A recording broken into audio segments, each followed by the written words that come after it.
Hello friends, this is Self-Critical Automaton, the floating magical goth you sometimes dream about and wake up sweating. This is episode something of my Let's Play of Dishonored. It's around this point in every Let's Play that I forget what my numbering is, so that's fine.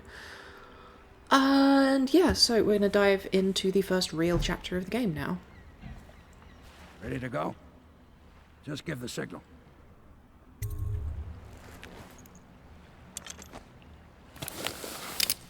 High Overseer Campbell leads the city's militant religious faction and is a close ally to the Lord Regent.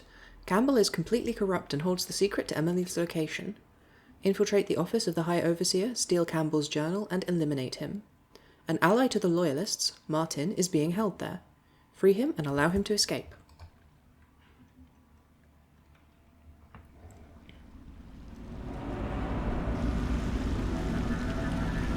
It'll be a rough trip. Used to be to go straight up Clavering Boulevard, but now it's not so easy. Half the city's dead of the plague. The other half's fighting over what's left. City Watch still holds the bigger streets, and they've set up those wall of light checkpoints. A man walks through one of those, and he ends up burned to a crisp.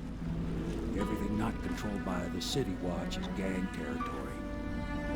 Then there are the real odd birds living on the fringes, like that Granny Rags. They say she's nuts.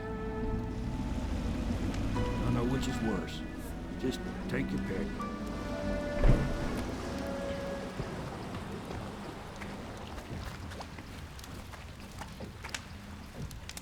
If you decide to go up Clavering, don't let the guards spot you. So, it's interesting to me that Sam is the person who gives you your briefing before each mission. There's kind of a uselessness to all of the conspirators. This is a note saying that there's some stuff to find somewhere. It's not worth reading all the way out. So, here we see... What? Yeah, the little one. Not possible. I inspected just, you know, another little hint about how shitty the city has become over the course of this plague. It's easy to forget that it's not actually supposed to be like this, quote unquote, for given values of supposed. Under the Empress, the plague was being managed very differently. It is under the rule of the Lord Regent, Hiram Burrows, that the dead counters are throwing corpses into the plague district and breaking into people's houses and Dunwall citizens. generally doing a lot of Following fascism. businesses have been closed and impounded by the state due to contamination. Barrows, barbershop, and So this is one of the first points where we get a kind of like, there's a very traditional form for like immersive sim level design, and that is where you have a kind of like a neutral area, such as these streets, which are usually kind of an open civic space that you can explore before gaining entry to whatever the actual kind of covert sneakiness you need to do is. So I'm going to be running around grabbing all of the doodads and whatsits that I want to grab before we head into the mission proper. Also, being bad at climbing ropes. This is reminding me of every time I had like gym class at school and I would fail to climb things. So I think, is there not? I thought there was actually one of these people alive up here, but yeah. So it's implied that this is the person. I'm not going to read that, but it says a volume of romantic poetry, and this guy was waiting with his wine and his cups for the person he sent that note to, but she never arrived. As you can see, Darren and Gwen. So, you know, that's a shame, and it sucks for them, I guess. But, yeah, this lets you get a little bit of a better view of them, and it's also given us our first bone charm. Potions restore slightly more health. The bone charms are all randomized. Their locations are fixed in every playthrough, but which one you get is completely random. Them than us. At least some of them had money. I could take these guys out, but it's honestly not worth the effort. I would rather try and sneak past them and not fight, because I don't want to spend the resources, and also I want to not kill people, which is a peculiar opinion to have in video games, but one I consider vital. So if you make too much noise, they will hear you, and then they will fight you, which is also not ideal. There's a lot of influences on the existence of the plague in this. It kind of has various implications with an almost spiritual dimension, which I'll talk about later, but most importantly, it was pretty unambiguously inspired by both the Black Death, you know, the bubonic plague that swept through Europe, and also the specific historicity of the Spanish flu pandemic in the early 1900s. The difficulty of a newly industrialized society dealing with this sort of thing, the kind of like heroic doctors scrambling to figure out what's causing this horrible disease. The difficulty of just getting people to stay in their fucking homes and wear masks and things. All of that stuff has been an influence on this, which is perfectly sensible when you consider that this game is set in a sort of ambiguous, newly industrialized era so soon after that sort of time. So, the main thing we want to avoid is being spotted. However, there are some useful valuables up here. There's only one guy on this side of the bridge, I think, but we get a little hint here about the way the world works. We've already been warned about the Wall of Light, thanks to Sam, and now we get to see it in action, so we know that it's not just people, it will affect any unauthorized matter that tries to pass through. You also notice this power level actually goes down as it takes damage. So you can just unplug it here and be able to go straight through this pathway, but we are not in the business of being obvious, for all that we nearly just walked into that guy. So there's no reason not to just choke this guy out and steal his money, except that he might be found later by those three guys if they wander over here once their like lengthy prescripted animations are finished. That's not where I want him to be. If I tuck him under the counter, no one will see him. So that's the other advantage of police boxes. Much like in real life, you can use them to hide police that you don't want around anymore. This gives us our first unit of a very fun item called the Spring Razor, which is essentially a landmine full of razor wire. Under very high tension, it explodes, wire comes flailing out, chops people to bits. It's great fun, but you really can't use them very much on a mostly non-lethal playthrough. You always amuse me. One of the main flaws with the ability design in this game is simply that almost all of the spells and abilities you have access to are incredibly killy. The only non-lethal methods you have for taking someone down are sneak up behind them and choke them out, which, you know, can be interrupted by other people, and you cannot do after someone has seen you. If they lose track of you, then yes, but in combat, no, it's not possible. If you run away and hide, then conceivably you can get them again. So, there are some street toughs down here that we're going to upset in a moment, but first, I just want to check with my heart. As you can see, there's a rune there, and another charm over there. We're going to go grab all of these before we go do anything else. This is kind of just a tragic scene. They very carefully have all of these extremely tragic scenes throughout the city, so that you can learn about what a horrible time everyone's having. So I'm not going to bother reading that out, but it's essentially just a journal that leads to you gaining a lot of sense of the texture of this place and how it's falling apart as the plague takes people. Now, this apartment up here is interesting because at this point in the game it's empty, but when you come back here later, it's actually been claimed by a criminal gang that we'll be learning about later in the game. So it's low-key implied that this is well, specifically, this is a message left by the Bottle Street. Drop point has changed, leave it in the shitter under the bridge. If the elixir ain't there, you don't get paid. So presumably this is like a drop-off point, and this is just some stuff I stole from the Bottle Street gang, which you can tell because bottle. And you can actually find that, the toilet he's talking about, which is funny, if you ask me. So yeah, immersive sims very often have this kind of like split design where you have a particularly enclosed mission area, which you explore. So this is another little bit of environmental storytelling. Keep yourself on the roof, see who comes to the almshouse, see if the old lady knows anything.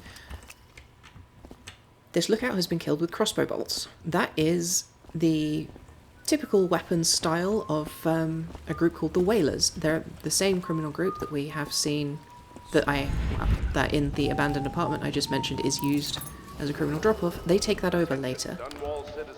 So it's Clavering Boulevard. just a little subtle thing that they're implying here, that Any citizen the Whalers were already thinking of moving into this district and taking territory away from the Bottle Street gang, who essentially rule it, in the kind of like gangs of New York, turn-of-the-century criminal gangs sort of way.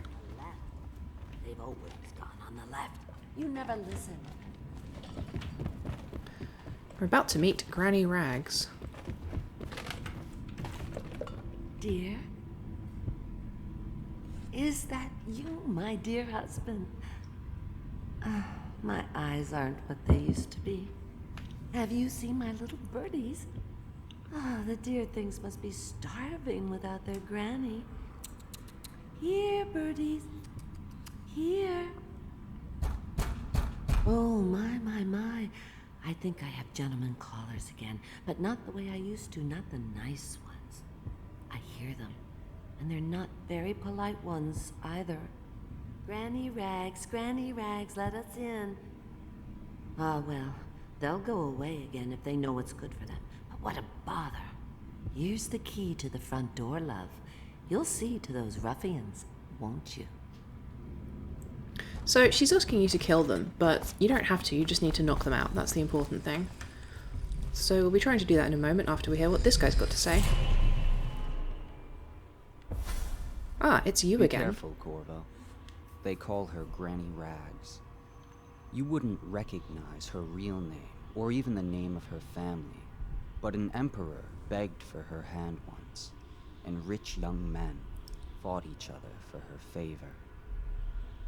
I watched her consider them all, measure their worth, and find them wanting. Then, she made a different choice.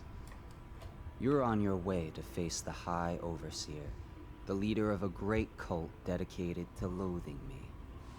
What will you do, I wonder? So we get vague hints about who the outsider is and what his deal is, but as I mentioned before, Corvo's relationship to him is fundamentally different to that of pretty much everyone else in the world. I think the little birdies are sad today. What a shame. So the way that he exists in the world is much more subtly influential with most people. He only really talks in person to the people who bear his mark, of whom there are very few in the world. There's kind of an implication, some people think, that he primarily saves his influence and his mark for people he thinks are perhaps downtrodden or oppressed, and there's this kind of like aspect where he's a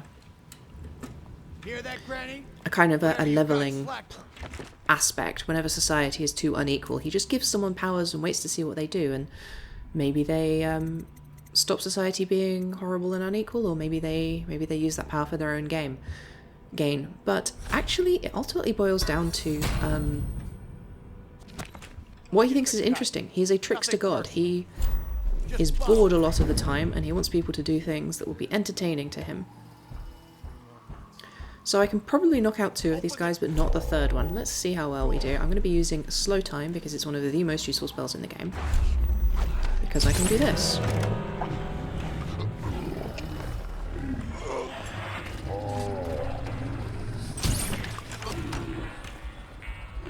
Now, I got lucky there because I was just fast enough that I hit this guy before he became fully alert. Oh, I thought he died, but he's fine. That's good. That's one fewer death for me to be blamed for. So, you know, we don't take them in here so that Granny can do whatever horrible witch things she wants to do, because we'll find out this later, but she is in fact a witch. The fact that she has, you know, a shrine to the outsider is not really a massive clue, because they do exist in other places, and most people who have outsider shrines are attempting to gain his favour. Although, as the outsider himself puts it, maybe they should try being more interesting. Granny, come out with... Oh, my dear. I knew you'd help me with those ill-mannered boys. My brave man. Listen, Granny has a birthday present for you. I got it from the outsider, and now I'm giving it to you. Go on. It's upstairs. On the vanity. I think you'll cut a nice figure with it. Remember how we used to dance? Our parties were even grander than those at the Boyle Manor. Everyone wanted to come. I should mention, Granny Rags is played by Susan Sarandon. I have no idea how they managed to get such a big-name star to play a bit character in a video game. Maybe she just felt like playing a witch in something. I hope you like the little gift I got for you. It's the least I could do for turning those louts away. I can't bear these Bottle Street children. Ruffians, every last one of them. Rotten apples. And that slack jaw is the worst lot. You know what I just thought of? You could do something else for me. Another little favor. And I'd give you another present. Another lovely rune carved from the bones of a dead whale. Do you remember my doctor, dear? Dr. Galvani? Now there was a clever man. He's got all sorts of nasty rat guts and disease in his laboratory. Wouldn't it be a shame if some of that mess found its way into the Bottle Street Gang's elixir still? That'd teach him. See to it, dear. I'll find you another present just like the first. Galvani lives on Clavering Boulevard, or at least he used to. Those were the days. Now run off. My baby birdies are hungry. So precious.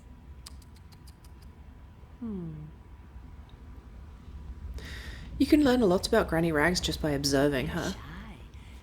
If you pay attention to her outfit, you will notice that she is, you know, dressed like a noblewoman. If you pay attention to what she says, her ranting and raving and rambling often references the kind of things noble people talk about and care about. I should remember to go back for her knockout darts as well, because those guys are going to get knocked out in a second. Well, they're definitely looking my way. Normally there is a little cutscene when you come into this area and they will have their backs to you, which means that you can knock them out or stab them or whatever the fuck you want to do, really. Let's see. Oops. With a bit of luck, if I do that, Heard something. they'll both turn around, which will give... Or they'll turn back again, I guess. Fine. I guess they can be like that if they want to. So if I'm fast enough, I should be able to pull off that same trick again. Or not. Yep, there we go. So this isn't very sneaky, but these guys are not hostile initially, so it really boils down to how you can manipulate their movements. You need to be behind them in order to knock them out. So you get one to turn around, dart the other one, and then knock out the guy. This introduces us to another recurring NPC. Oh, I was talking about Granny Rags. She murmurs about, you know, dinner parties and things, and she's dressed like a noble. So the question is, how did she fall from grace in such a way? I owe you, brother. I want to ask about the mask. I wouldn't want my face seen either, pulling a stunt like that. You know what? I'll return the favor. Come by Griff's shop. That's my business. Well, it was, at one time, but now I'm reduced to scavenging things from here and there as the city dies. If you need anything, I wouldn't mind trading for a little money. Maybe someday the plague will blow over and everything will go back to normal.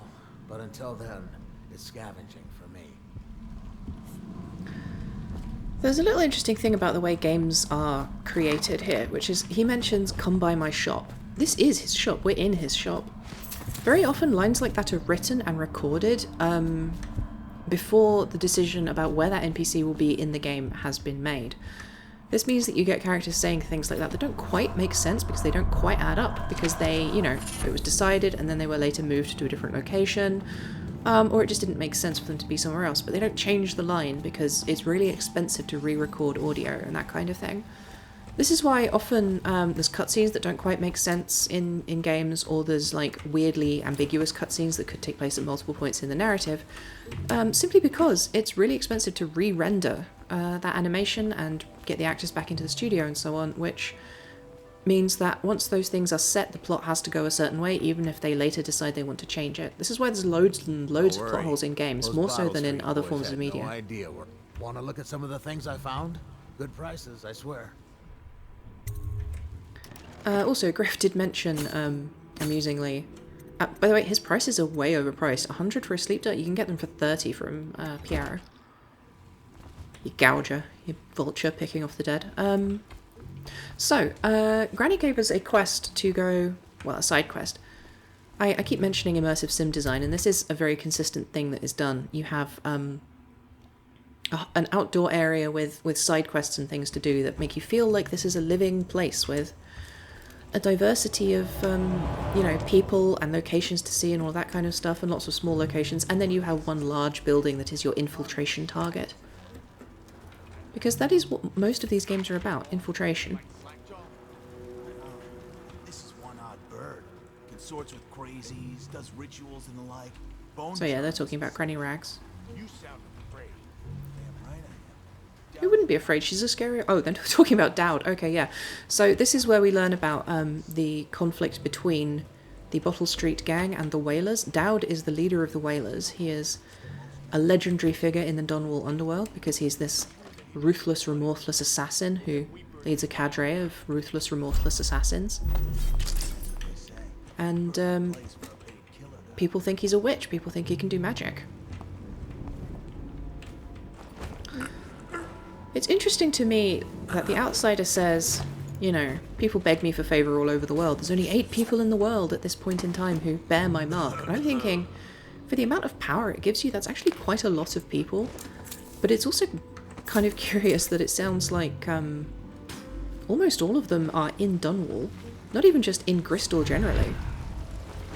They're actually in the city of Dunwall. 3 that we know about, at any rate. Before the first game came out, there was an ad campaign that featured short stories that I think was called Tales from Dunwall, which had animations about various characters from this setting who had the mark and what they did with it.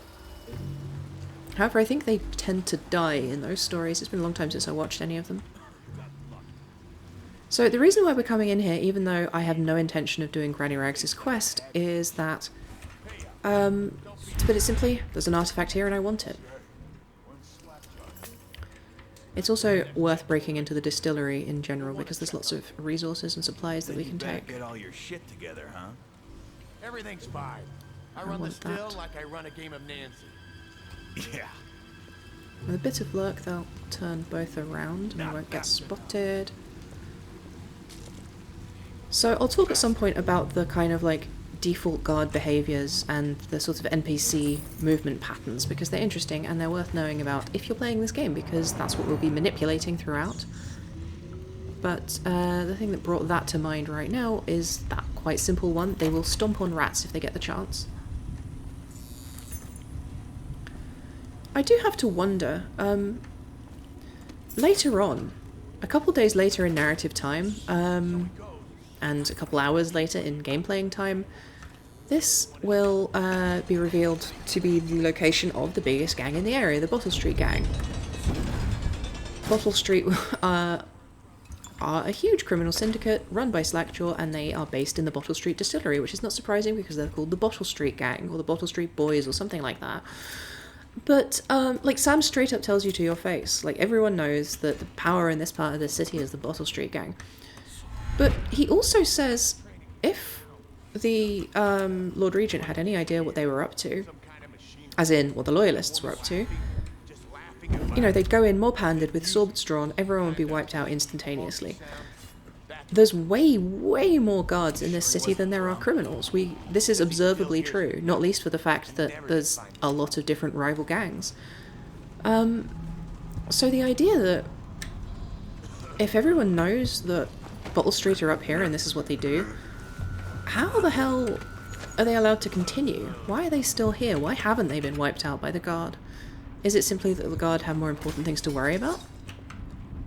Or is there something going on behind the scenes? Some kind of connections or collaboration even? It's a mystery. For over a year I've studied this accursed plague, collecting and dissecting rats by the thousands. Given their rapid gestation and maturation cycle, it's been possible to breed them for numerous generations. The rodents themselves seem to be immune to the plague, but they pass it readily between members of their own species, perhaps by mites. The blood of the rats tells its own story, allowing me to gauge a number of generations that a given group of rats have lived with the plague. As such, a nagging question remains. The rats collected in the poorest parts of town, the slums, exhibit oldest strains of the plague. while those found near the docks, where the foreign plague-bearing rats would presumably have entered our city, exhibit a younger strain of plague. Could this mean that the rats were transported to the slums in some way that is not obvious? I will continue my research. If nothing else, I am living proof that Sokolov's elixir and Piero's remedy are very effective at protecting against the plague if one consumes enough of the stuff. So, this is our first hint of something that we will find out a lot later on, which is namely that this plague was brought to this city on purpose for the reason of thinning out the poor members of society. This is a very Victorian idea and, you know, suggestion. This idea that poor people are inherently criminal because they're just of worse genetic stock, or whatever other horrible eugenicist idea you might have as a Victorian moral philosopher. But this is going to be cropping up throughout the game because while the idea of introducing, you know, horrible diseases to just kill off all of the poor were genuinely suggested at times in history. Here's the still. We're not poisoning it for obvious reasons that I will talk about shortly. We came in here just for that rune that I picked up, or the charm rather.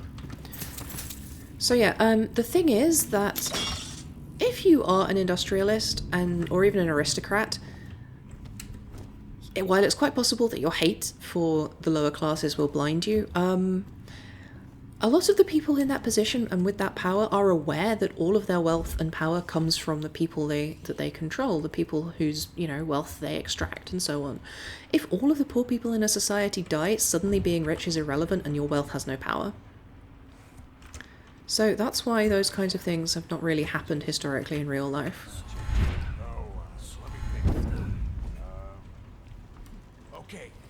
This is cute. These guys have a long conversation where they just play limericks and riddles with each other. Once was a sailor from Morley who fancied a woman most sorely. He gave her his cash, she gave him a ration, and that's all. There isn't no Morley. You win. Well, I know 100 of these old guys. My mama used to tell her. I think there's a couple more items we could grab, but we need to go through the guys instead of around the guys to get them, so that's all we'll be getting here. Shut up. So, yeah, that is a perfect stealth trip through the distillery, and that's going to be all for today. Join me next time where we're going to go visit the offices of Dr. Galvani. I'm going to clarify right now the reason why we did not poison the still is because for all that... uh-oh. He heard me stomping, but he didn't spot me because I'm too high up. Must have been rats. Yeah, it must have been rats. Rats running across a tin roof going clank, clank, clank. But yeah, so the reason why we are absolutely not poisoning the still is because, as I think Sam mentions later on, a lot of people can't afford the elixir. The knockoff elixir that they make here is just diluted elixir. You know, they steal the real stuff and dilute it and sell it for a big profit. But it's still less than the real stuff costs, and it still confers some protection from the plague, so a lot of the poor people in the city are only getting their plague protection from the Bottle Street Gang. If you poison their still, a ton of random innocent people get, you know, poisoned and get the plague. This is not a cool thing to do, and it bumps your chaos score up by a bunch for obvious reasons, so although she will give us a rune, we will not be taking it. Anyway, here's Griff. Hi Griff, what's up? Let's call that here for today. Thank you so much for watching. Yeah, come see me anytime. If you like this, you can also follow me on Twitter for updates, stream announcements, and one-tweet micro-reviews, or why not donate to me via Patreon or Ko-fi, or just share my work. Thank you so much for watching.